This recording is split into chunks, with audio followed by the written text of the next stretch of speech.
वह छोटा सा गांव भैरवपुर चारों तरफ से घने जंगलों से घिरा हुआ था। गांव की आबादी ज्यादा नहीं थी, लेकिन वहां के लोग अपने सादगी भरे जीवन में खुश थे। दिन में तो सब कुछ सामान्य लगता था, लेकिन जैसे ही सूरज ढलने लगता, एक अनजाना डर गांव के हर व्यक्ति के चेहरे पर साफ दिखाई देने लगता। गांव के बुजुर्ग हमेशा कहते, रात को घर से बाहर मत निकलना। रात के तीसरे पहर में कुछ ऐसा है जो इंसान को अपना निशाना बनाता है। शाम होते ही हर घर के दरवाजे बंद हो जाते, खिड़कियों पर मोटे कपड़े लगा दिए जाते ताकि अंदर से कोई भी आवाज बाहर न जा सके।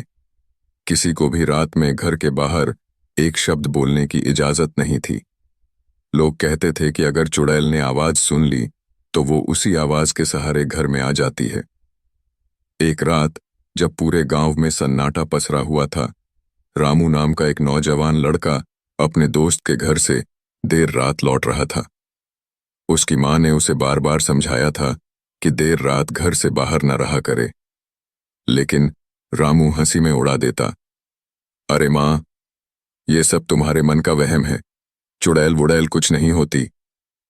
उस रात रास्ते में चलते हुए रामू को लगा कि कोई उसके पीछे पीछे चल रहा है। उसने पीछे मुड़कर देखा, पर वहां कोई नहीं था। हल्की ठंडी हवा चल रही थी और पेड़ों की शाखाएं एक अजीब तरह की आवाज कर रही थीं। रामू ने खुद को समझाया कि ये सब उसकी कल्पना है और तेजी से कदम बढ़ाने लगा। लेकिन तभी उसे किसी औरत की हंसी सुनाई दी, बहुत धीमी मगर डरावनी। उसकी रगों में जैसे बर्फ जमने लगी। उसने हिम्मत करके चारों ओर देखा, पर कुछ नहीं था। डर के मारे वह भागता हुआ अपने घर पहुंचा और दरवाजा बंद कर लिया। सुबह होते ही उसने अपनी मां को सारी बात बताई। मां का चेहरा सफेद पड़ गया। उसने रामू को कसकर अपने सीने से लगा लिया और बोली, तूने चुड़ैल को बुला लिया है, अब वो तुझे छोड़ेगी नहीं। रामू की तबीयत धीरे धीरे बिगड़ने लगी। वह अक्सर रात में बड़बड़ाता, उसकी आंखें हर समय लाल रहने लगीं। वह खुद को एक अजीब सी बंधन में महसूस करने लगा। कभी कभी उसे ऐसा लगता कि उसके सिर के पास कोई औरत बैठी है और उसके बालों से खेल रही है। गांव के लोग भी अब उससे दूर रहने लगे थे। लोग कहते थे कि रामू पर चुड़ैल का साया है, कोई उसे अपने घर में भी आने नहीं देता। उसकी मां ने कई ओझाओं को बुलाया, लेकिन किसी की भी दवा काम नहीं कर रही थी। एक रात रामू की हालत और भी बिगड़ गई। वह जोर जोर से चीखने लगा। उसकी मां और कुछ पड़ोसी भागते हुए उसके कमरे में पहुंचे।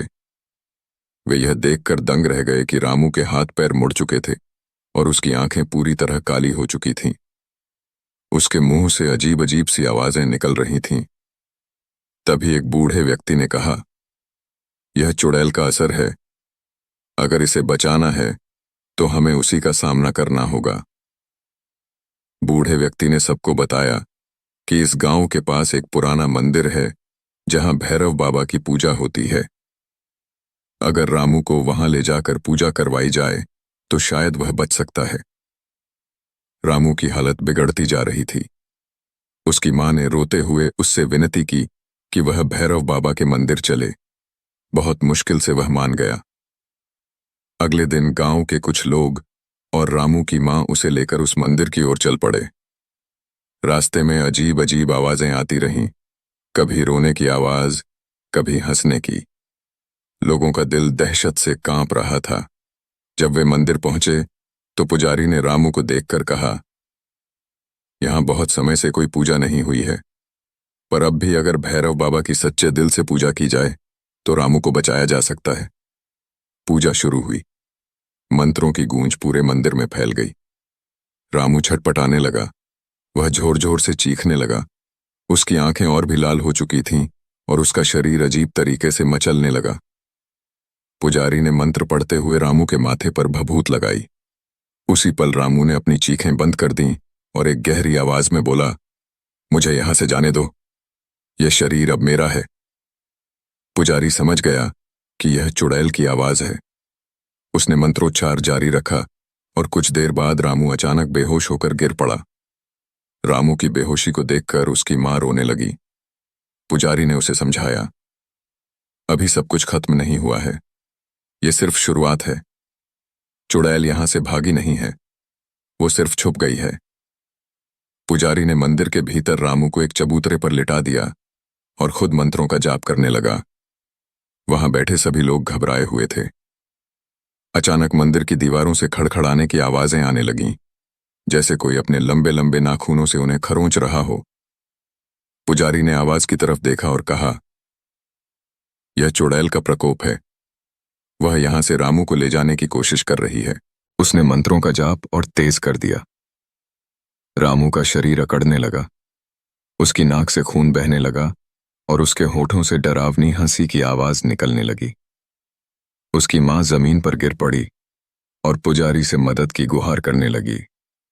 पुजारी ने गंगा जल से रामू के माथे पर छींटे मारे, लेकिन रामू की आवाज और भी भयानक हो गई। वह एक मर्दाना आवाज में चीखते हुए बोला, मुझे यहां से ले जाओ, यह जगह मुझे जलाती है। पुजारी ने उसकी मां से कहा, अगर इसे बचाना है तो हमें सच्चाई जाननी होगी। यह चुड़ैल कौन है और क्यों इसके पीछे पड़ी है?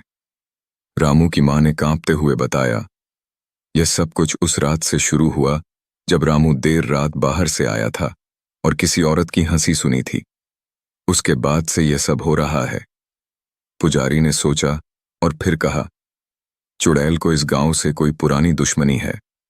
उसने अपना शिकार रामू को सिर्फ इसलिए बनाया क्योंकि वो नियम तोड़कर रात में बाहर निकला था।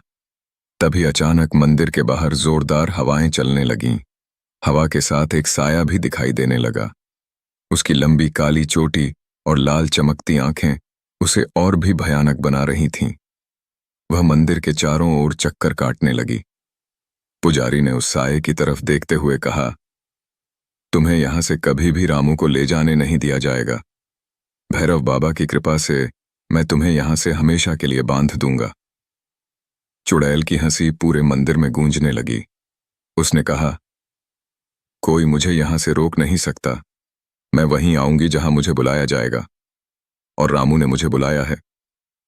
पुजारी ने रामू की मां से कहा, अगर रामू को बचाना है तो हमें यज्ञ करना होगा, लेकिन यह यज्ञ आसान नहीं होगा। तुम्हें पूरी श्रद्धा और विश्वास के साथ इस यज्ञ में भाग लेना होगा। यज्ञ शुरू किया गया। चारों ओर मंत्रोच्चार होने लगे। पुजारी ने हवन कुंड में आहुति डालते हुए कहा, हे भैरव बाबा, अपने भक्त की रक्षा करें। इस पापी आत्मा को यहां से निकाल बाहर करें। रामू का शरीर फिर से कांपने लगा। उसकी आंखें खुलीं, लेकिन वे पूरी तरह काली थीं। उसकी आवाज भी अब पूरी तरह बदल चुकी थी। वह चिल्लाते हुए बोला, यह सब बेकार है। मैं रामू को कभी छोड़ने वाली नहीं हूं। पुजारी ने गुस्से में कहा, भैरव बाबा की शक्ति के आगे तुम्हारी ताकत कुछ नहीं है। चुड़ैल की हंसी फिर से गूंजने लगी, लेकिन इस बार वह हंसी किसी को भी अंदर तक हिला देने के लिए काफी थी। यज्ञ अपने चरम पर पहुंच चुका था। मंदिर के अंदर हवा का वेग बढ़ता जा रहा था। अचानक पुजारी ने भैरव बाबा की मूर्ति के सामने माथा टेकते हुए कहा, हे भैरव बाबा, कृपया इस पापी आत्मा को समाप्त कर दीजिए। तभी मंदिर के चारों ओर काले धुएं का गुबार उठने लगा। चुड़ैल का साया एक जगह पर ठहर गया। उसकी लाल आंखें और भी चमकने लगीं और वह चीखते हुए बोली, तुम मुझे कभी नहीं हरा सकते। पुजारी ने अपना मंत्र और तेज कर दिया।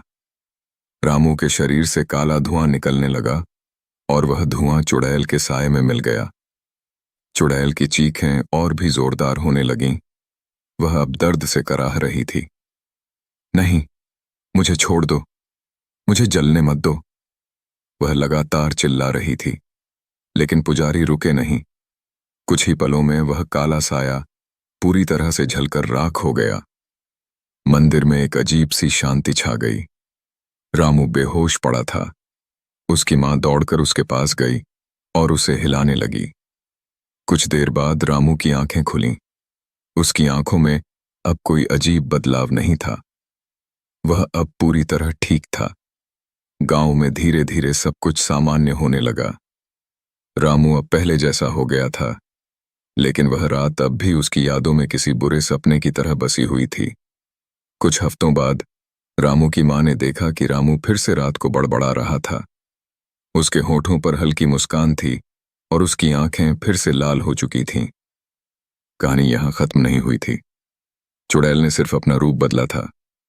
शायद वह अब रामू का हिस्सा बन चुकी थी, हमेशा के लिए।